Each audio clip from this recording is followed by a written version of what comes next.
evening. I'm Patricia Vallone with a CTV News update. This November, Maryland voters have two choices for governor. That's either Democrat Wes Moore or Republican Dan Cox. Today, Moore pleaded his case to young voters at the University of Maryland. CTV's Katira Jones is in College Park with more. That's right. Election day is just 13 days away, and today Maryland gubernatorial candidate Wes Moore spoke to students during a roundtable event right here at the University of Maryland. And some of the issues that were brought up included mental health initiatives, college affordability, and even the benefits of a two-year college. The only thing that we want to do is try to create a platform and path for every student to find their foundation as well. I'm a big believer in our community colleges. I'm a big believer in the fact that Maryland has 16 community colleges in the state of Maryland. More students attend community college than they do four-year colleges in the state of Maryland. We've got a real mental health crisis in our state right now. And honestly, the only way that you're going to deal with that and treat it is if you take it seriously.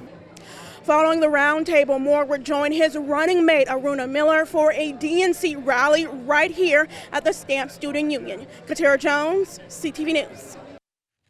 Meantime, Moore gets a major endorsement from a former president. Barack Obama, America's 44th president, backs Democrat Wes Moore for governor of Maryland.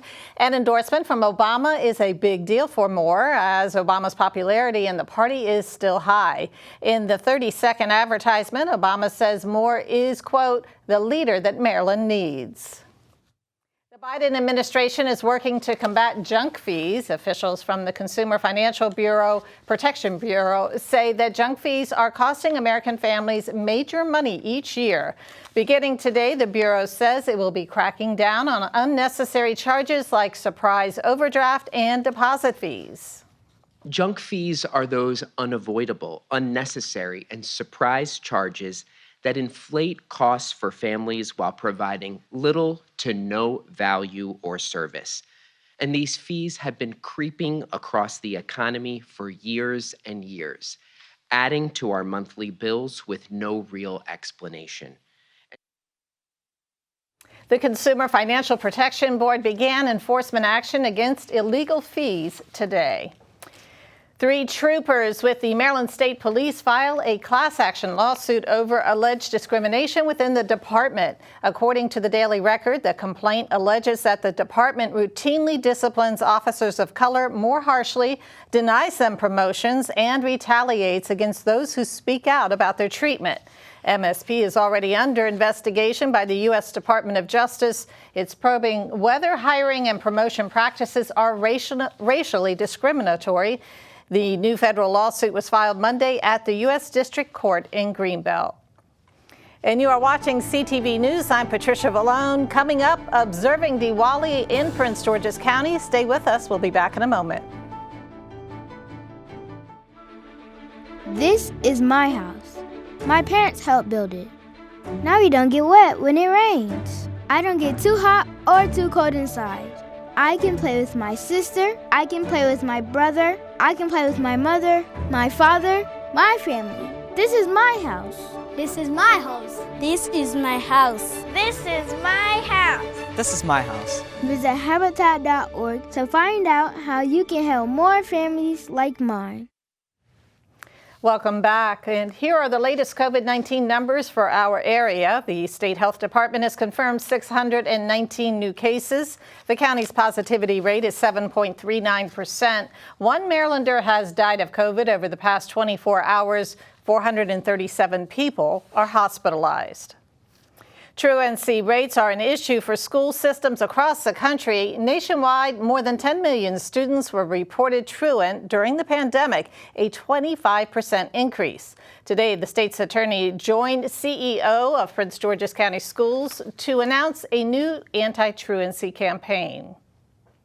Research shows that when a child is not in school, they are more likely to engage in delinquent and criminal activities.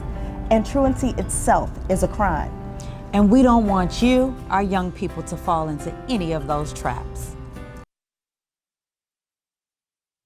Parents with students who have more than 5 unexcused absences have been notified of the legal consequences that they face. Well, it is India's most important festival of the year, but Diwali, which symbolizes a spiritual victory of light over darkness, is also celebrated here locally. This morning, CTV visited Swami Narayan Mandir, a Hindu temple located in Beltsville.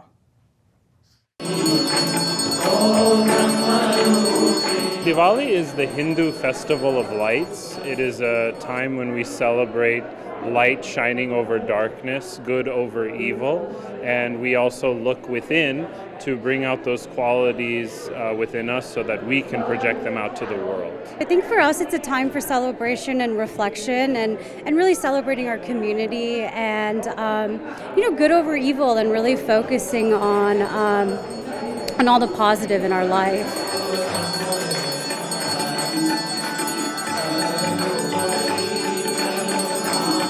Pramukh Swami Maharaj is our guru, and this is his 100th birth year.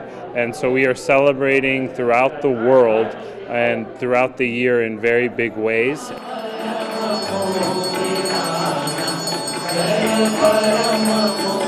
Today is actually the Hindu New Year, and so we are celebrating by giving thanks to God. It's almost like our Thanksgiving where we're offering all these volunteers have prepared different items of food and sweets and different delicacies to offer to our deities in order to thank God for a wonderful year and to bless us for the upcoming year.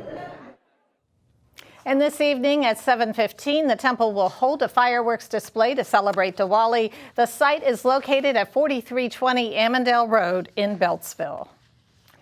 A local nonprofit celebrates its 29th anniversary this month. The training source in Seat Pleasant is also celebrating the grand reopening of its facility, which just underwent a floor-to-ceiling renovation.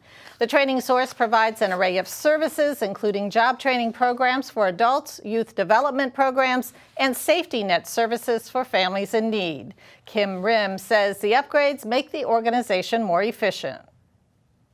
We took advantage of a grant we had from the state of Maryland, completely renovated our space, knocked down all the walls, and rebuilt from the inside out. It's a beautiful 3,600 square foot facility, completely redone, ready for the future. We partnered with Comcast, so we are now a Comcast lift zone, and that means we are like a Starbucks or a public library with 24/7 public Wi-Fi in a community inside the Beltway where there's huge need for such a resource. So people can come here when we're open, 8:30 to 5, write resumes, look for jobs, complete their homework, do those kinds of things. When we're closed, all they have to do is be in the vicinity or just be in one of the other merchants' stores, and they have access to Wi-Fi publicly. And for more information about the services provided, go to thetrainingsource.org. Well, Governor Larry Hogan is calling the GSA process for picking a site for a new FBI headquarters outrageous and disappointing. Hogan says the late changes to the selection criteria seem to be rigging things for Virginia. Last month, the GSA added proximity of the site to the FBI Academy in Quantico to the selection process. Currently, there are 3 locations under consideration: Landover in Greenbelt and Prince George's, and Springfield, Virginia. Well, Metro's safety watchdog approves the transit agency's revised plan to return more 7000 series train cars back to service. The Washington Metro Rail Safety Commission says that it has no technical objections to the plan that Metro submitted yesterday. The decision could give Metro the ability to run more trains across all lines. The 7000 series cars were taken off the tracks a year ago after a derailment on the Blue Line. And we have much more news plus sports coming up after the break. Stay tuned. Baby,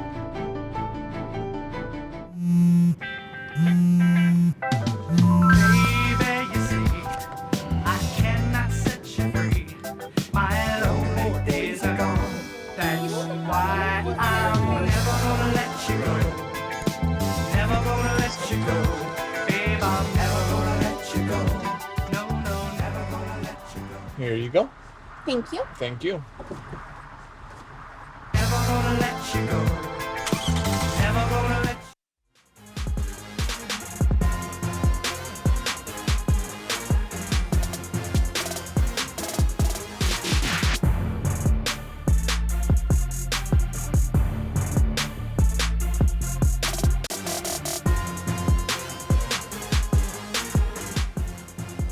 Hey there, sports fans. As promised, I have more McNamara volleyball action to talk about. Now, in their last matchup, the Mustangs defeated Bishop Ireton 3-2. And next game against the Elizabeth Seton Roadrunners, they have a hidden weapon. Junior Brooklyn Patterson transferred to McNamara from Seton, and tomorrow she'll have to battle her own team. I asked her what she feels is the biggest contrast between the two volleyball programs, and this is what she had to say. The biggest differences, I would say, is the aspect of family and support. The team really does feel like a family, and the coaches, it's not just they're coaching you on the court only, it's also off the court with giving you advice, always being there for you, and just to be a person that you can lean back on and talk to. She's our calming presence on the court. You're not gonna get a whole lot of screaming out of her, but when she gets into it, then you really see what she can contribute to the team. The WCAC matchup takes place tomorrow in the Bishop McNamara Fine Arts and Athletic Center at 5:30 p.m. Now, moving on to the Bowie State Bulldogs football team. As reported earlier this week, the Bulldogs fell to Chowan University, making their current record 4-4. Now, although they're currently on a 2-game losing streak, there are still some things to celebrate.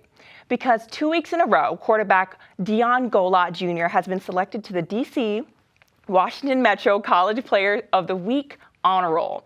Now, this season is nearing its end, but Golot's mindset is still very optimistic. We just got to keep getting better. Keep getting better every day. Understand that we do have a game next week. Understand that we do have more games to play. Just got to get better during the week. Just keep confidence and keep faith. Like, we had to finish strong. Just got to finish strong and make sure we represent Bowie well. Well, the Bulldogs traveled to North Carolina to represent Bowie this weekend to play in their last game before Senior Day against Elizabeth City State University. And that's today's CTV Sports Update. Now, Patty will also be at Senior Day, so if you guys want to catch all that action, we'll have it for you. All right, sounds like a lot of fun. All right, thanks, Laurencia. Of course. Well, the lottery to get tickets for the 2022 National Christmas Tree Lighting is now open. When President Biden and special guests flip that switch on November 30th, it will be the 100th tree lighting. Anyone hoping to attend in person has until 10 a.m. on November 1st to sign up. The National Park Service says it will let people know whether they got tickets on November 8th.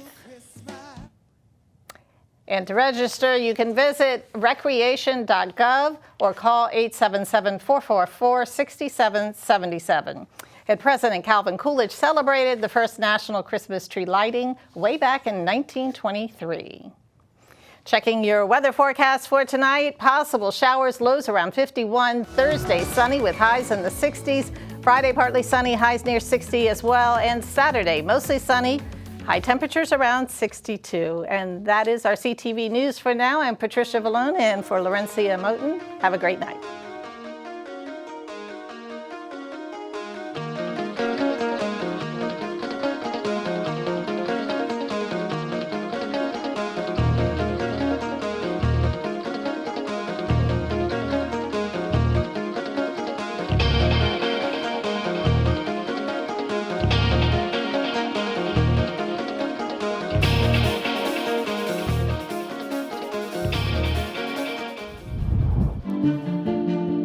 When people ask us who we are, we tell them we're problem solvers, opportunity creators, community builders,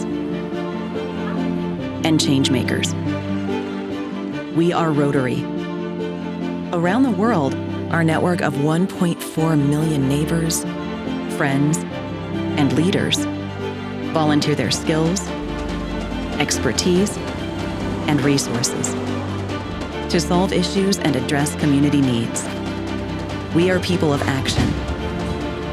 Join us, and together, we can make an even greater impact. Find out how you can get involved at rotary.org/action.